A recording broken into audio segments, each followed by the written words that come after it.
అందరము ఒకటిగా భారతదేశ సార్వభౌమత్వాన్ని, సర్వసత్తాక దేశాన్ని, భారతదేశం ప్రపంచంలో ఒక మార్గదర్శకంగా ఉండాలని, అందరికీ ఆదర్శంగా ఉండాలనేటువంటి ఒక భావనతో అంబేద్కర్ మహాశయుడు ఈ రాజ్యాంగాన్ని అయితే రచించాడో ఆ రాజ్యాంగాన్ని అనుసరించుకుని మనమందరము కూడా ప్రపంచంలో ఒక గొప్ప దేశంగా మారబోతున్నాం. అనేక రకాలైనటువంటి పరిపాలనలు వచ్చాయి.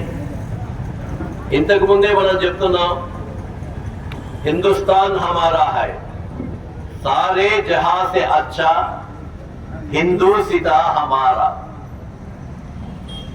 చాలా మంది దురదృష్టం ఏంటంటే మన దేశంలో హిందూ అంటే అది ఒక మతం అనేటువంటి విధానంలో తీసుకొచ్చారు. అమెరికాలో ఉన్న వాళ్ళని ఏమంటాం? అమెరికన్లు అంటాం. అక్కడ ఉండేటువంటి క్రైస్తవుడైనా, ముస్లిం అయినా, హిందూ అయినా, సిక్ అయినా అతని అమెరికన్ అనే అంటాం. చైనాలో ఉన్నటువంటి వాళ్ళని ఏమంటాం? చైనీయులు అంటాం. జపాన్లో ఉండే వాళ్ళని జపనీయులు అంటాం. భారతదేశంలో ఉన్న వాళ్ళని భారతీయులు అంటాం. ఇండియాలో ఉండే వాళ్ళని ఇండియన్స్ అంటాం. హిందుస్థాన్ లో ఉండే వాళ్ళని హిందువులు అంటాం. అంటే హిందూ అనేటువంటిది మతపరమైన విధానం కాదు, ఒక జాతి సూచిస్తుంది. ఈ జాతిలో, ఈ దేశంలో ఉన్న ప్రతి ఒక్క హిందువు, ప్రతి ఒక్క ముస్లిం, ప్రతి ఒక్క క్రైస్తవుడు, ప్రతి ఒక్క సిక్కు, ప్రతి ఒక్క జరాషియన్, దేవుడు లేదనేటువంటి నాస్తికుడు కూడా ఈ హిందువులో భాగమే. అందుకే మనం జై హింద్ అంటాం. అక్కడ మనకు మతం కనపడదు. వాస్తవంగా మతం అయితే హిందూ మతంలో, హిందూ ధర్మంలో వైష్ణవ మతం ఉంది, శైవ మతం ఉంది, వీరశైవ మతం ఉంది, సిక్కు గాఢాపార్త్య మతం ఉంది, అఘోరా అనేటువంటి మతాలు ఉన్నాయి. ఇవన్నీ మతాలు. దురదృష్టవశాత్తు మనలో ఈ భావన 1947 వచ్చిన తర్వాత కల్పించకుండా మనలో మనకు విభేదాలు కల్పించే అనేక శక్తులు ప్రయత్నం చేస్తున్నాయి. అయితే ఈ మధ్యనే మనం చూస్తున్నాం, ప్రతి ఒక్కరూ సోషల్ మీడియా ద్వారా కానీ, చర్చల ద్వారా కానీ వాస్తవాన్ని అర్థం చేసుకుంటున్నారు. అంతకు ముందంతా మన మధ్య విభేదాలు సృష్టించి రాజకీయ లబ్ధి పొందాలనుకునేటువంటి వాళ్ళకి ఈ రోజు గుణపాఠం వస్తోంది. అందుకే మనం కలిసికట్టుగా ఉండాలి. ఒక పడవ ఉంటుంది, ఆ పడవలో ఎవరో ఒకరు బొక్క పెడతాడనుకోండి, రంధ్రం చేస్తాడనుకోండి, మనం ఖాళీగా కూర్చుంటే ఏమైతుంది? పడవ మునిగిపోతుంది. రంధ్రం పెట్టిండే వాడు మాత్రమే మునిగిపోతాడా? మొత్తం పడవ మునిగిపోతాడు. భారతదేశంలో హిందువైనా, ముస్లిమైనా, క్రైస్తవుడైనా, సిక్ అయినా మొట్టమొదట దేశం కోసం మనం పనిచేయాలి. దేశం బాగుంటేనే రాష్ట్రం, రాష్ట్రం బాగుంటేనే మన ప్రాంతం, మన ప్రాంతం బాగుంటేనే పల్లెలు కానీ, మన ఇళ్లు కానీ, మన ఆస్తులు కానీ బాగుంటాయి తప్ప దేశం బాగా లేకుంటే ఎవరైనా సరే బాగుండడం అనేటువంటి భావన మన అందరిలో రావాలి. నో డౌట్ అన్ని మతాల్లో ఉన్నటువంటి వాళ్ళు కూడా మతం పేరుతో రకరకాలైన కుట్రలు చేస్తున్నారు. వాటిని ఎవరు ఎదుర్కోవాలి? మనమందరం కలిసి ఎదుర్కోవాలి. అలా ఎదుర్కొన్న రోజునే మనమందరము బాగుంటాం. చాలా మంది చెప్తుంటారు, ఇక్కడ ముస్లిం దేశం అయిపోతే బాగుంటుంది, హిందూ దేశం అయిపోతే బాగుంటుంది, ఖలిస్తాన్ దేశం అయిపోతే బాగుంటుంది. అలా కాదు బాగుండేది. ఏ మతం ఉన్నా కూడా అందరూ కలిసి ఉంటేనే బాగుంటుంది తప్ప ఒకటే మతం ఉండాలని కోరుకోవడం అనేటువంటిది ఎక్కడికి మంచిది కాదు అనేటువంటిది ఎంతో మంది ఇస్లాం పండితులు కూడా చెప్పడం జరిగింది. భగవంతుణ్ణి ఎవరికి ఇష్టం వచ్చినట్టు వాళ్ళు చూసుకుంటారు. అయినంత మాత్రాన ఇంకొక భగవంతుణ్ణి మనం విమర్శించే హక్కు లేదు. ఒక చర్చలో జరిగింది, ఒకతను లేదు మా దేవుడు ఒక్కడే అన్నాడు. మరి ఒకతను ప్రశ్న వేశాడు, మరి మీ దేవుడు ఒక్కడే అయితే ఇతర మతాల్లో ఆయనకు శక్తి ఉంది కదా, మిగతా వాడిని ఎందుకు పుట్టిస్తున్నాడు అని. ఆయన దగ్గర సమాధానం లేదు. భగవంతుల్లో ఎక్కడా వేరే లేదు. ఈ రోజు భగవంతుడు వేరే అనుకుంటే వాడు మహాపాపి అవుతాడు. భగవంతుడు ఒక్కడే, ఈశ్వర అల్లా తేనే నామని చెప్పి ఏదైతే మనం చెప్తున్నామో, ఈశ్వర అల్లా, సిక్కు, బౌద్ధు ఎవరైనా సరే భగవంతుడే. నీకు ఇష్టం వచ్చిన రూపంలో నువ్వు చూస్తున్నావు, నాకు ఇష్టం వచ్చిన రూపంలో నేను చూస్తున్నా. నాకు ఇష్టమైనటువంటిది మాత్రమే అనుకుంటే అది ఛాందసవాదం అవుతుంది. అలా కాదు, నేను అల్లాను ప్రేమిస్తాను కానీ ఇతరులు కూడా గౌరవిస్తాను. నేను నా నారాయణుని నరసింహస్వామిని ప్రేమిస్తాను, ఇతరులు కూడా గౌరవిస్తాను. నేను నా యేసు ప్రభువుని ప్రేమిస్తాను, ఇతరులు కూడా గౌరవిస్తాను. ఈ విధానం అనేటువంటిది మన పెద్దలందరం కలిసి చేసుకోవాల్సిన అవసరం ఉంది. అది జరుగుతోందని చెప్పేసి నేను నమ్ముతున్నా.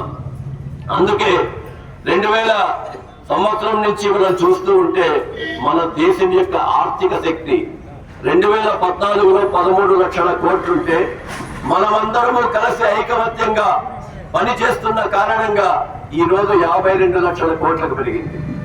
సబ్కా సాత్ సబ్కా వికాస్ అంటూ దీంట్లో ఎవ్వరు తేడా లేదు. మనమందరము అన్నదమ్ములమే. ఒకప్పుడు భారతదేశంలో పుట్టిన వాడమే. మనం ఎక్కడో విదేశాల నుంచి వచ్చిన వాడం కాదు. మనలో మతాలు వేరు కావచ్చు, కానీ మనమందరము ముందుకు వెళ్లాల్సినటువంటి అవసరం ఉంది. అలా జరిగినప్పుడు ప్రపంచంలో అమెరికా కాదు, చైనా కాదు, ఎవరికన్నా కూడా భారతదేశం గొప్పగా మారుతుంది. ఎందుకంటే భారతదేశంలో ఉన్న ప్రజల్లో కష్టపడే మనస్తత్వం ఉంది.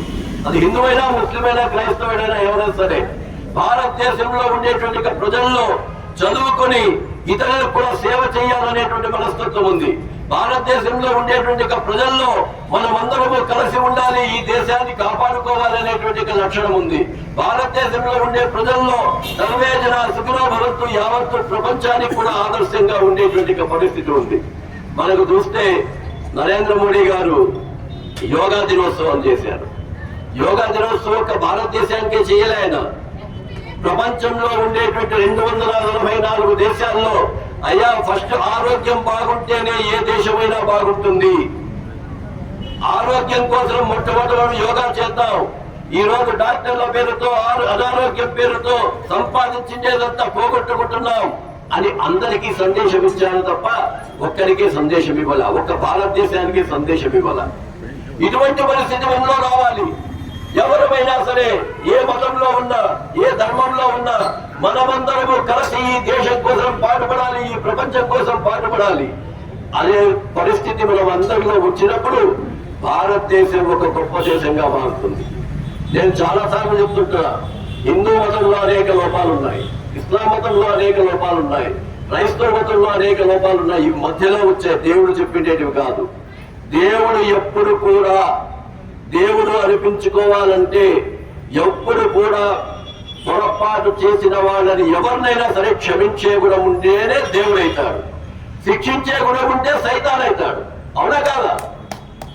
క్షమించే గుణము, ప్రేమించే గుణం ఉంటేనే దేవుడైతాడు తప్ప ఇతరులను ఎవరినైనా చంపు, ఇతరులందరినీ కూడా ఏదైనా చేసేయంటే అతను దేవుడు కానే కాడు. ఈ మధ్యలో కొన్ని రకాలుగా వచ్చాయి. నేను ఉదాహరణకు చెప్పాలంటే హిందూ ధర్మంలో సతీ సహగమనం వచ్చింది. భర్త చనిపోతే భార్యను కూడా అట్లాగే మొత్తం మంటల్లో వేసేవాళ్ళు. దాన్ని అక్కడ ఉండేటువంటి పెద్దలందరూ కలిసి మార్చుకున్నారు. వితంతు వివాహం అనేటువంటిది గతంలో లేకుండా ఉంది. దాన్ని అలా కాదు, మనమందరం.